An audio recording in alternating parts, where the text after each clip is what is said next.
Regional جنگیں ہوں گی. ٹیررزم ہو جائے گا, یہ کرتے رہیں گے, وہ کرتے رہیں گے. جو کولڈ وار کے بعد کے زمانے کی جنگیں رہی ہیں اتنی ویسی جنگیں رہیں. ہر جگہ پہ جنگ تو ویسے اب یورپ میں چلی گئی نا جنگ, یوکرین اور یہ ساری جنگ تو یورپ میں چلی گئی ہے. اب بات یہ ہے کہ یہ جنگیں کرتے رہیں گے.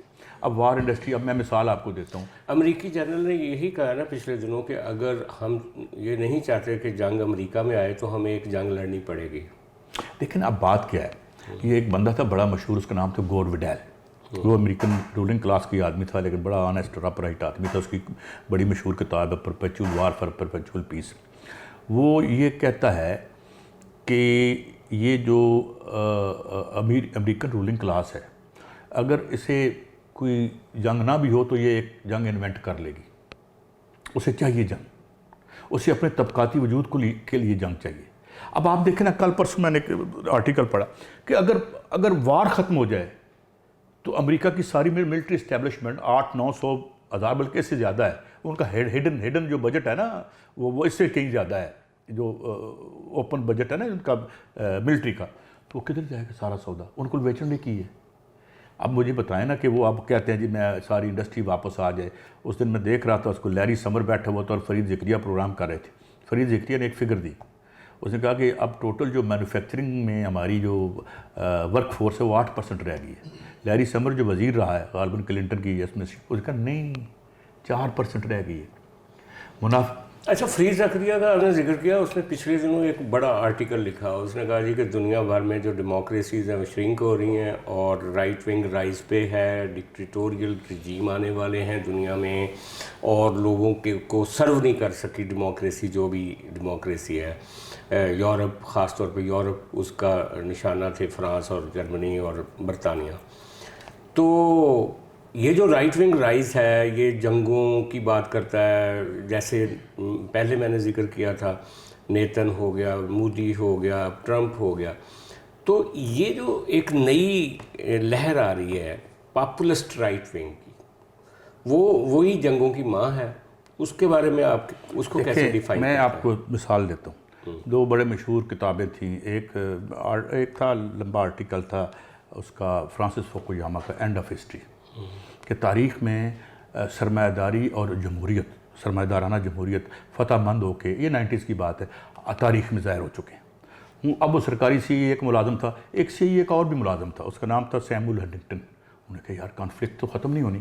اس نے کہا نہیں جی سویلائزیشن لڑیں گی آپس میں. یہ فرید ذکریہ کے ایجنڈے کیا ہیں؟ یہ بتائیں کہ لائٹ اینڈ لیفٹ کی وار ہوگی, ورکر کی وار نہیں ہوگی. یہ ڈیوٹی ہے ان کی. کیڑا رائٹ ونگ, بولسونارو کو 38 سال سزا ہوئی ہے, وہ اندر ہے اس وقت برازیل میں. ٹھیک ہے, جتنی موومنٹس اس وقت چل رہی ہیں جو ہمیں نظر آتی ہیں سری لنکا سے لے کر گھما لیں جہاں تک سارا جنریشن بی, لیکن اس کو پیچھے پھینک رہے ہیں وداؤٹ لیڈرشپ. یہ فیس لیس موومنٹس ہیں. نہیں, فیس تو ایک مطلب اس کو کمیٹیز چلا رہی ہیں. مگر بات یہ ہے کہ جو انٹرنیشنل اسٹیبلشمنٹ ہے وہ کیا چاہتی ہے, ان کو رنگ دے دیا جائے. مثال کے طور پہ جو تودے پارٹی کا ریولوشن تھا ایران میں, امریکہ کو سوٹ کرتا تھا کہ وہ آیت اللہ خمینی کے پاس جائے. وہ فرانس میں اپنے فلیٹ میں تھے, جب انہوں نے دروازہ کھولا تو آگے صافی کھڑے تھے اور انٹرنیشنل میڈیا کھڑا تھا, کیونکہ اس سے پہلے جو ان کے پرائم منسٹر کا تختہ الٹا تھا اس نے برٹش پیٹرولیم کو نیشنلائز کر لیا تھا. تو یہ ادھر لے کے جانا چاہتے ہیں جہاں جنگ ان کو سوٹ کرے. اچھا, لیکن آخری سوال ہے وہ یہ ہے کہ ٹرمپ جو ہے وہ جب آیا تھا تو اس کا بڑا پرومس یہ تھا کہ میں دنیا کی جنگوں کو روکوں گا اور امریکہ کو جنگوں سے باہر نکالوں گا. پھر اس نے یہ بھی کہا کہ جو امریکہ کے اتحادی ہیں وہ سب سے زیادہ امریکہ کے لیے خطرہ ہیں, اور اس نے اب ٹیرف بھی لگا دیے انڈیا سمیت سارے ان لوگوں پہ دن, اور وہ کوشش کر رہا ہے کہ لوگ اس کو نامینیٹ کریں فار پیس ایوارڈ. لیکن اس کی پہلی شکست ہوئی کہ جب اس نے زیلنسکی کو بلا کے اس کی بےزتی کی, اور روس کے ساتھ جو اس کی ڈیل ہوئی تھی کہ جناب پیوٹن کو اس نے کہا تھا کہ آپ شام سے نکل جاؤ تو میں زیلنسکی کو فارغ کر دوں گا, تو آپ یوکرین سنبھالیں, مجھے یہ معاملہ جو گلف میں کرنے دیں, اسرائیل نیتن یاہو جو کرنا چاہتا ہے. وہ اس کی ڈیل فیل ہو گئی. انڈیا اور پاکستان میں بھی اس نے جو رول پلے کیا لگتا ہے وہ بھی ایک طرح سے انڈیا نے اون ہی نہیں کیا اس کو. اور اسی طرح جو باقی جگہ پہ وہ ایک طرف وہ پیس لانے کی کوشش کر رہا ہے, دوسری طرف یہ جو جرنیلوں سے بھی خطاب کر رہے ہیں کہ ایک جنگ ہمیں لڑنی پڑے گی. یہ جو کنفلکٹ ہے یہ کیا ہے؟ نہیں یہ دیکھیں اس کی لپ سروس کو چھوڑ دیں آپ, جنگوں کے باہر یہ زندہ ہی نہیں رہ سکتے. ان کی ریلیونس کیا ہے؟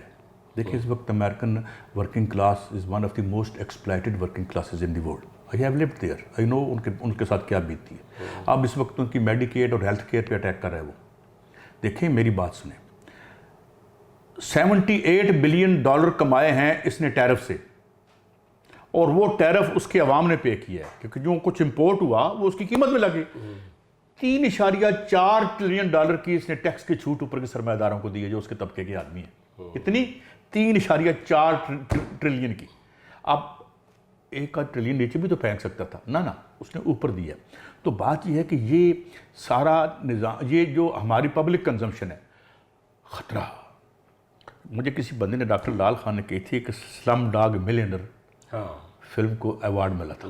تو لال خان نے جو پرسپیکٹو دیا, مجھے کہتے ہیں کہ تمہیں پتہ ہے کیوں دیتا انہوں نے اپنی عوام نے دسیا کہ زندگی اتنی بھی غلیظ اور ذلت بھری ہے, جو ہے ٹھیک ہے, جنہ دے رہے گزارا کر. شکریہ سید قاضی صاحب, آپ سے پھر ملاقات ہوگی. اس کے ساتھ ہی ہمارا یہ گفتگو کا سیشن کنکلیوڈ کرتے ہیں. خدا حافظ.